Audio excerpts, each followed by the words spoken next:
কৰ্কট ৰোগৰ চিকিৎসাৰ অন্যতম আগশাৰীৰ চিকিৎসালয় North East Cancer Hospital and Research ইনষ্টিটিউটত অত্যাধুনিক প্ৰযুক্তি সেৱা মুকলি কৰ্কট ৰোগৰ চিকিৎসাৰ বাবে হস্পিটেলখনত মুকলি এডভান্স ডিজিটেল মেমোগ্ৰাফি যন্ত্ৰ স্তনৰ কৰ্কট ৰোগ চিনাক্তকৰণ আৰু চিকিৎসাৰ ক্ষেত্ৰত বিশেষ ভূমিকা গ্ৰহণ কৰিব এই যন্ত্ৰটো মুকলি কৰি ইয়াৰ জৰিয়তে উত্তৰ পূবৰ লোক উপকৃত হ'ব বুলি আশা ব্যক্ত কৰিছে হস্পিটেল কৰ্তৃপক্ষই হস্পিটেলখনৰ সভাকক্ষত অনুষ্ঠিত হয় এই উদ্বোধনী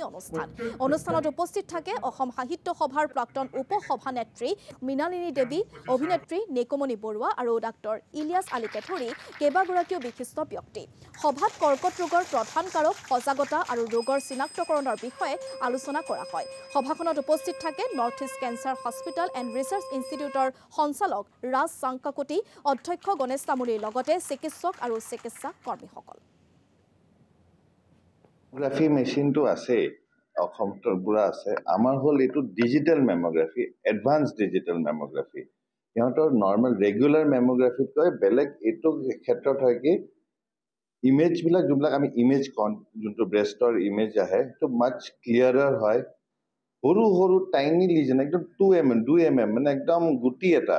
ধৰা পৰে আৰু যিকোনো আপুনি ক্ষেত্ৰত কয় পাৰপাস মেমোগ্ৰাফি হল আৰ্লি ডিটেকশন কিয়কি মইতো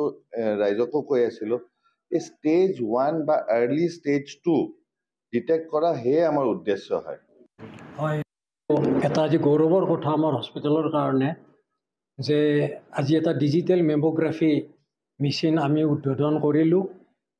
আৰু এই মেচিনটো উদ্বোধন কৰিলে অসম সাহিত্য সভাৰ প্ৰাক্তন উপসভানেত্ৰী মৃণালিনী দেৱী বাইদেৱে